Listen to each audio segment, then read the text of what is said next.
श्री कृष्ण।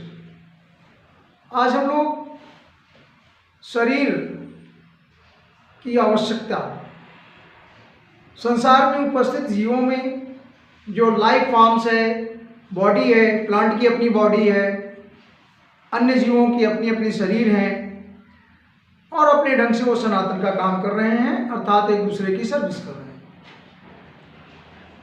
लेकिन मनुष्य का शरीर सर्विस करता है, सेवा करता है, सनातन का धर्म पालन करता है, लेकिन उससे कर्म होते हैं। Human body is somewhat more important than other.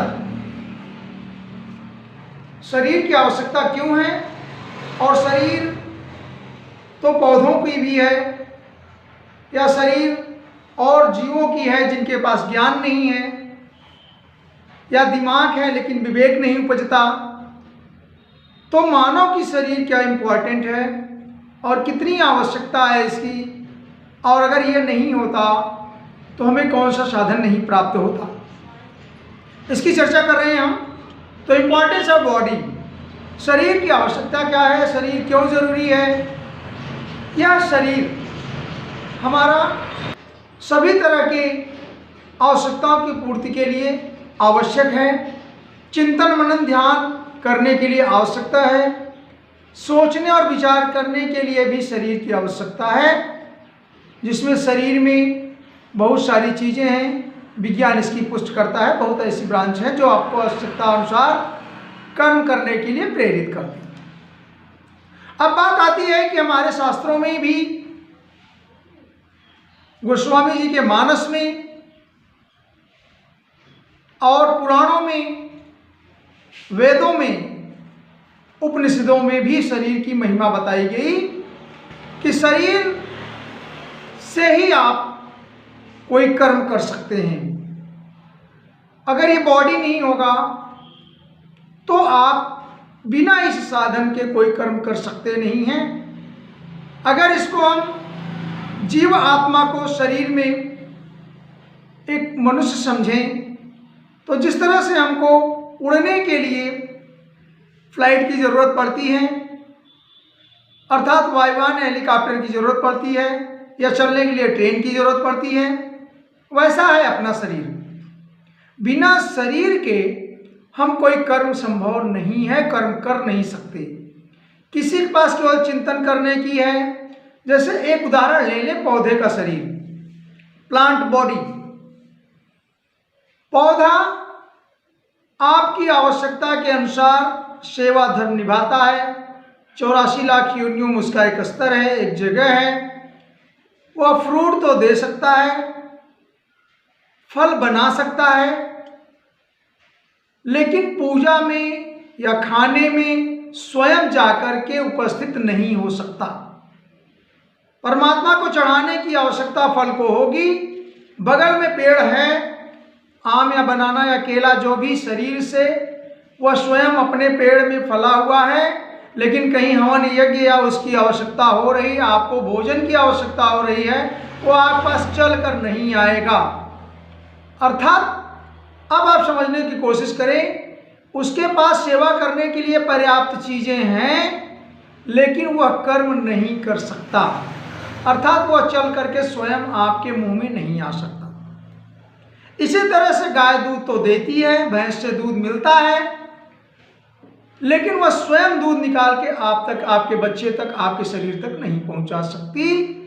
अर्थात गाय को भी कर्म करने का अधिकार नहीं है, सेवा का अधिकार परमात्मा ने उसको दिया। भगवान और मूर्तियां, जिसे हम कई देव कहते हैं, देवताओं की जिसे हम स्वर्गलोक में कल्पना करते हैं, अगर ईश्वर की इच्छा से देवता भी हैं तो देवताओं को भी कर्म करने का अधिकार नहीं मिला। वो अपने पूर्व मनुष्य योनि में जो कर्म किया, उन्होंने उसका सकारात्मक कर्म का फल भोगते हैं, और वह फल पूर्ण होने जाने पर या फल समाप्त, कर्म की फल की समाप्ति हो जाने पर पुनः वह धरती पर आ जाते हैं। ऐसा शास्त्रों में वर्णन है। कहने का मतलब देवताओं को भी कर्म का अधिकार नहीं। तो कर्म का अधिकार केवल मनुष्य को है, सभी जीवों को कर्म का अधिकार है, कर्म करने की चेष्टा है। सनातन धर्म तो करते हैं, सेवा धर्म करते हैं। नदियां निर्जीव हैं, वो चलती हैं, पानी गंगा जल समुद्र से जल आप ले सकते हैं, लेकिन वो स्वयं आपके शरीर की तृप्ति नहीं कर सकते, अर्थात वहां भी स्नान के लिए आपको जाना पड़ेगा। अब आप बात समझिए कि मनुष्य का जीवन और शरीर हाउ मच इम्पॉर्टेंट, कितना आवश्यक है यह शरीर, और इसीलिए इस शरीर की रक्षा, सुरक्षा और इसका तेज आपको बनाए रखना चाहिए। शास्त्रों में, मानस की चौपाइयों में गोस्वामी जी ने बड़े भाग मानुष तन पावा सुर दुर्लभ सब ग्रंथन गावा, अर्थात सभी ग्रंथ, पुराण, किताबें, विज्ञान, सारी चीज इस बात की पुष्टि करती हैं कि मनुष्य का तन, human body somewhat very important, इसकी आवश्यकता बहुत है। और भाग्य लिख दिया मानस में कि बड़े भाग मानुष तन पावा, तो आप समझ सकते हैं आपकी शरीर, एक आपकी जो शरीर का निर्माण हुआ है वो जो जीन से स्टार्ट हुआ है ह्यूमन बॉडी में, कंप्लीट साइंस की बात करें तो आप और पौधे की सेल में कितने सा अंतर है।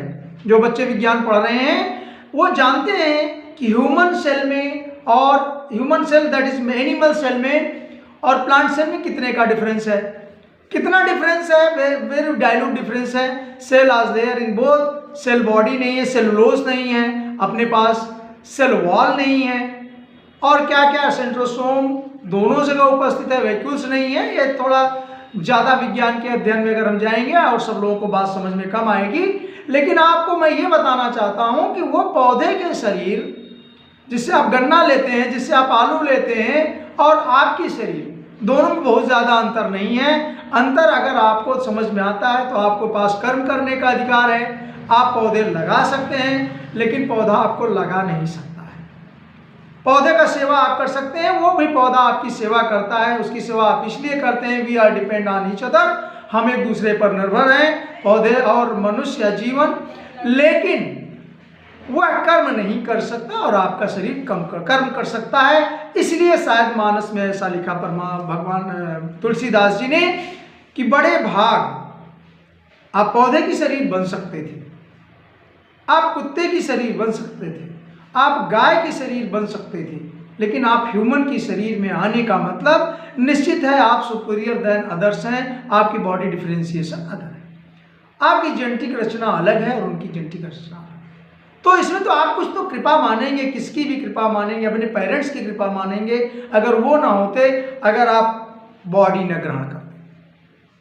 तो बड़े भाग अगर भाग निकाल भी दें तो शरीर आपका सुपीरियर है, इस पर तो आप भरोसा करते हैं। कम से कम तुलनात्मक देखें तो कम से कम आप इतना तो जान सकते हैं कि किसी ने या कोई पोजीशन ने, चाहे आपके पिताजी ने कृपा करी हो, माता जी ने कृपा करी हो और आप पैदा हो गए, आपकी शरीर हो गई, तो बड़े भाग या नेचर की प्रेजेंस में आपको इतना सुपीरियर तो धन्यवाद करना ही पड़ेगा अपने एंसेस्ट्रल सीरीज को।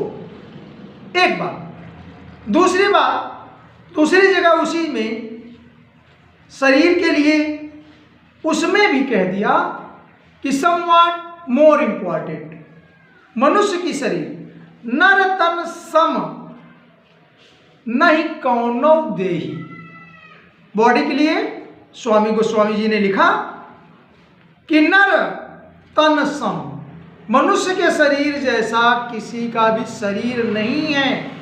नर तन सम नहीं कौनो देही, कोई ऐसी बॉडी नहीं है, कोई ऐसा ऑर्गेनाइजेशन नहीं है, कोई ऐसा कंपोजिशन नहीं है जो इतना इम्पॉर्टेंट और इतना इक्वालिटी हो, अर्थात कहने का मतलब इतना सुपीरियर बॉडी केवल ह्यूमन या नर की देह है। और उन्होंने अगले लाइन में जीव चराचर जातर देही, सारे जीवों में superior body is the human body. फिर उसी के आगे शरीर की जरूरत सबको पड़ती है कर्म करने के लिए।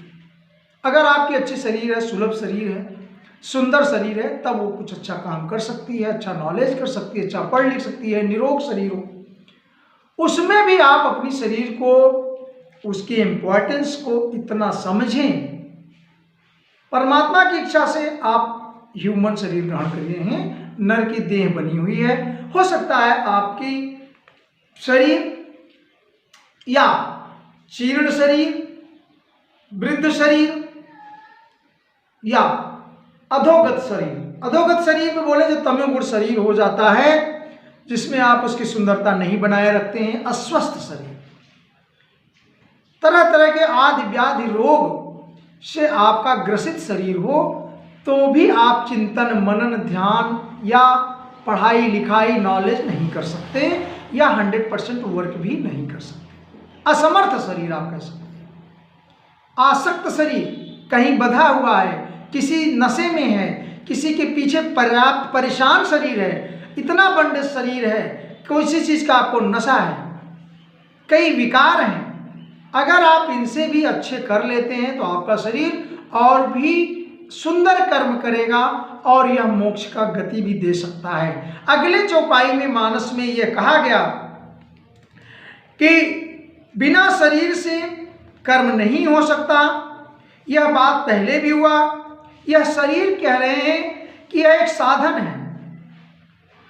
साधन तो आप समझ सकते हैं, गाड़ी का साधन हो सकता है, कैरियर्स। यह साधन, साधन धाम मोक्ष कर द्वारा, गोस्वामी जी ने मानस में लिखा कि यह एक साधन है। किस चीज का साधन है? धाम मोक्ष कर द्वारा, मोक्ष द्वार तक पहुंचाने का भी एक साधन है। अब उसके बाद फिर पाय न जहि परलोक सवारा, और इसको पा करके भी आप परलोक की बात करते हैं, सवारा।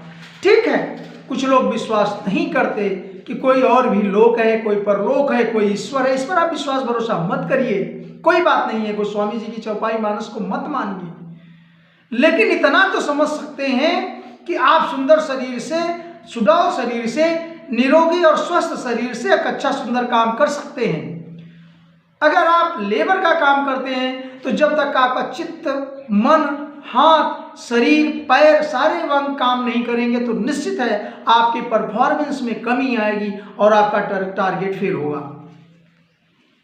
ऐसे ही आप कह सकते हैं कि जो वैज्ञानिक होते हैं, जो फिलासफर होते हैं, जो सोचते हैं, जो चिंतन करते हैं, अगर उनका शरीर बीमार हो, उनका चिंतनशील न्यूरो सिस्टम खराब हो, तो क्या वो किसी चीज का सर्च या रिसर्च कर सकते हैं? आंसर होगा नहीं कर सकते।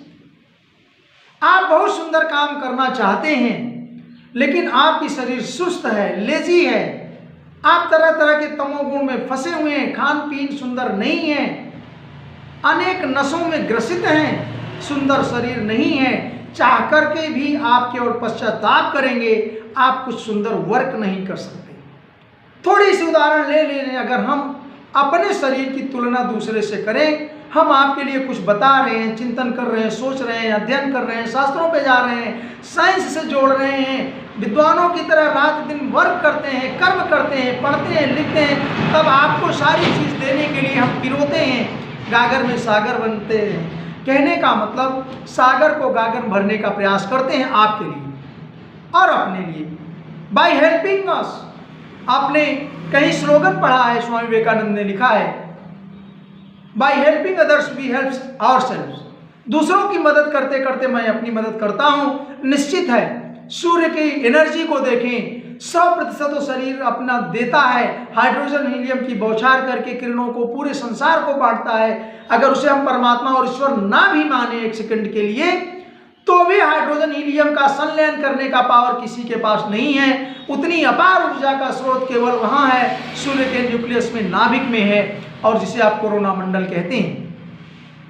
और अगर उसके पावर यह न होती तो आपको सूर्य की ऊर्जा न प्राप्त होती। पूरा संसार बिना एनर्जी के चलता नहीं है। एनर्जी के टॉपिक में कभी हम इस पर चर्चा करेंगे।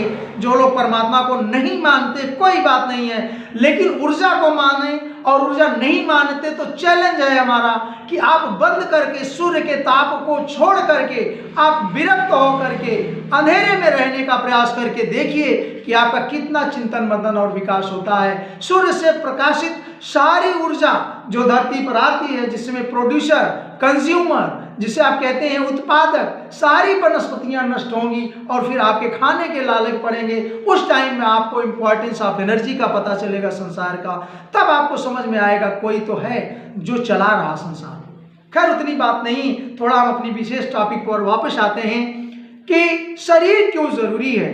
शरीर के नहीं रहने से और उत्तम शरीर नहीं होगा तो चिंतन नहीं होगा, मोह नहीं, और मोह में आपका कर्म होता है, कर्म नहीं करेंगे रिजल्ट नहीं मिलेगा और जीवन नष्ट हो जाएगा।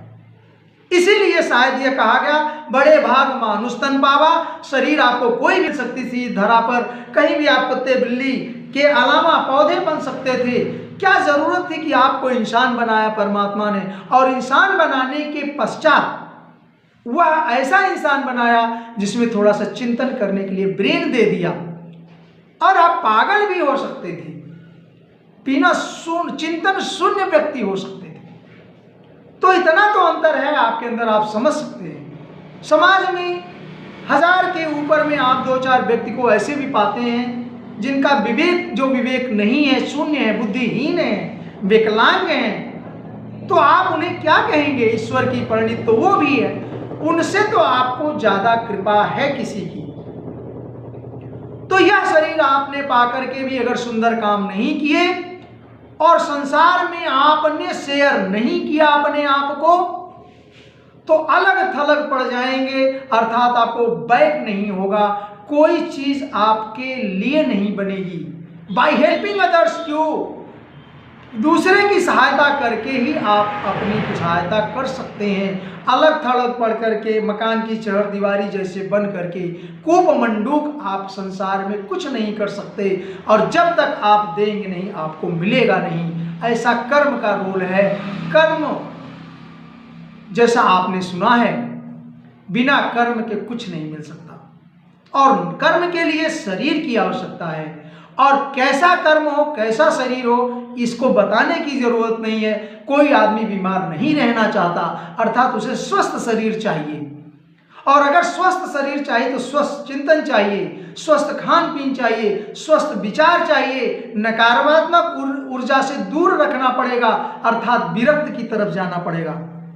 और अगर आप ये सब सारी बातें नहीं मानते तो आप और पशु में कोई चिंतन में, शरीर में कोई अंतर नहीं है।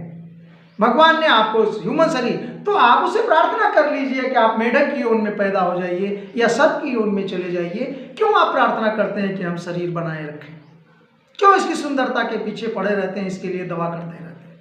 इसीलिए ना कि हम संसार में अच्छे बने रहें। और अगर इतना है तो क्यों नहीं करते वो सारी चीजें जो शास्त्र में लिखी हैं, जो किताबें बताती हैं, जो विज्ञान कहता है, जो शरीर संत कह रहे हैं, जो साधु महात्मा कह रहे हैं, जो चिंतन को लोग बता रहे हैं, क्यों नहीं विश्वास करते? उस पर करना ही पड़ेगा। There is no other route to go. मैं आपको बता दूं, आपका आंख केवल माध्यम है देखने के लिए। आपकी आंख, पौधों के पास आंख नहीं है, केवल सेंस। एक सूर्य व्यक्ति की बात कर ले, उसके पास केवल सेंस है, सुंदरता से जीवन की माया की नहीं देख सकता। कहने का मतलब आपका बॉडी, आपकी आंख एक कारण है किसी चीज को देखने में, केवल कारण मात्र है। मैंने आपको पहले भी कहा है कि हम लोग केवल कारण मात्र हैं। कर्म करना हमारा अधिकार है, लेकिन प्रेरणा परमात्मा की है। कीनी चाहे करावई सोई, ये परमात्मा की प्रेरणा से हो सकता है, लेकिन करना इच्छा शक्ति आपके अंदर होगी। आप वर्क करेंगे, रिजल्ट पे नहीं रहेंगे। प्रकाश, मैंने कहा कि आपकी आंख निमित्त मात्र है। सॉरी, ईश्वर परमा कृष्ण सर्व कारण कारणम, कारण आप नहीं है, निमित्त मात्र है। पहले मैंने जो कहा, यह जो निमित्त की बात है, आपकी आंख निमित्त मात्र है, देखने के लिए कारक है, लेकिन उसका मेन फैक्टर एनर्जी है, दैट इज लाइट। अगर प्रकाश कारक नहीं होता तो आंख लेकर आप अंधेरे कमरे में चले जाइए, देखिए कुछ दिखता है? एकदम कंप्लीट एग्जांपल आपके सामने है। लाइटें बंद कर दीजिए, दरवाजा बंद कर दीजिए और आंखों फाड़ फाड़ करके देखिए कमरे में क्या दिखता है। तो आपकी आंख केवल एक साधन है, शरीर एक साधन मात्र है। दिखाने वाला कौन है? वो एनर्जी, सूर्य की लाइट, इलेक्ट्रिसिटी, जिसमें गीता में भगवान ने कहा सूर्य के प्रकाश में मैं हूं, सूर्य की ऊर्जा में मैं हूं, विद्युत की लाइट में मैं हूं, अर्थात एनर्जी आप नहीं है। इसी तरह से कान आपका माध्यम है, निमित्त है। कैसे? कान बंद करके आप नहीं सुन सकते, लेकिन अगर ध्वनि ही नहीं हो तो सुनेंगे क्या? जो साउंड एनर्जी की बात करते हैं, जो ध्वनि ऊर्जा है, अगर वो नहीं आएगी, कान हजार हो, क्या करेंगे, क्या सुनेंगे? तो कान एक निमित्त मात्र है, साधन मात्र है सुनने का, लेकिन सुनने के लिए ध्वनि की जरूरत है, साउंड एनर्जी की जरूरत है। इससे शरीर की जितने भी इंद्रियां हैं, तो चाहे जननेंद्रिय हो, कर्मेंद्रिय हो, और उसमें जो भी अंग हैं आपके पास, उपांग हैं, वो सब साधन हैं। और साधन की आवश्यकता होती है, बिना साधन से आप साध्य नहीं कर सकते, कर्म नहीं कर सकते। इसीलिए सभी शरीर के सभी अंगों को एकदम स्वस्थ और सुंदर रखें, और इन सब साधनों से लेकर के चिंतन जो बुद्धि है वहाँ तक जाने की कोशिश करें, मेडिटेट करें, ध्यान करें। और जब ध्यान करेंगे तब आप उस परमात्मा को, परम अंश तत्व को जानेंगे जो आपके शरीर में उपस्थित है। आत्मा जो कि अलिप्त है, अछूती है शरीर से, वह माया से दूर है। शरीर में दो ही चीजें हैं, एक आत्मा जो परमात्मा का अंश है, ईश्वर अंश, और दूसरा शरीर जो मैंने बताया माया से बनी हुई शरीर है, एटम और मॉलिक्यूल से बनी हुई शरीर है। इसकी बात कई बार हो चुकी है। जैसे हाइड्रोजन और हीलियम मिलकर, हाइड्रोजन और हाइड्रोजन मिलकर हीलियम बना, या दो हाइड्रोजन का अणु मिलकर के और एक ऑक्सीजन का अणु मिलकर के पानी मिला, पानी बना। तो पानी के लिए बांधन की जरूरत है। हाइड्रोजन के दो अणु और ऑक्सीजन की एक अणु, तीन अणु आपस में मिलेंगे, बंधेंगे। दैट इज, जो बंधने के लिए भी ऊर्जा की आवश्यकता पड़ती है, तब पानी मिलेगा। पानी की क्या मिसाल है कि वो बने स्वयं से, पानी बन नहीं सकता। उसको बनाने के लिए, हाइड्रोजन और ऑक्सीजन को इकट्ठा करने के लिए जिस ऊर्जा की जरूरत होती है, वो एनर्जी आप कहाँ से लाएंगे? वह एनर्जी सर्वत्र है, और यह प्रकृति है। प्रकृति में आप बनते बिगड़ते हैं, हाइड्रोजन और ऑक्सीजन का संलयन होकर पानी बनता है, लेकिन वो पुनः गैसियस स्टेज में आकर के उसके बांध टूट सकते हैं। वह अनवर्त सृष्टि में उपस्थित रहेगा। पुराने जो लाइटेस्ट एलिमेंट्स हैं या परमाणु है, वो तो उपस्थित रहेगा, लेकिन उनको बांधने और बिगाड़ने के लिए जो ऊर्जा का कारक है संसार में, वो परमात्मा का ही कारक है। अगर आप उसे परमात्मा नहीं मानना चाहते, ईश्वर नहीं मानना चाहते, छोड़ दीजिए, मत मानिए, लेकिन वह ऊर्जा लाइए जो इनका संलयन कराए, जो इनका विस्फोट कराए। बहुत सारे रासायनिक क्रियाएं ऐसी हैं जिसमें ऊर्जा निकलती है, और जिसमें ऊर्जा कुछ ऐसी हैं जिसमें ऊर्जा की जरूरत पड़ती है। उतनी ऊर्जा आपके शरीर के पास नहीं है, न यह वो संभव है। इसलिए पूरी सृष्टि की जो माया है वह अति आवश्यक है, क्योंकि बिना उसके आपका शरीर नहीं है, और जब उसके बिना शरीर नहीं है तो कर्म नहीं है, और कर्म नहीं है तो कैसा मोक्ष और कैसी गति। जय श्री कृष्ण।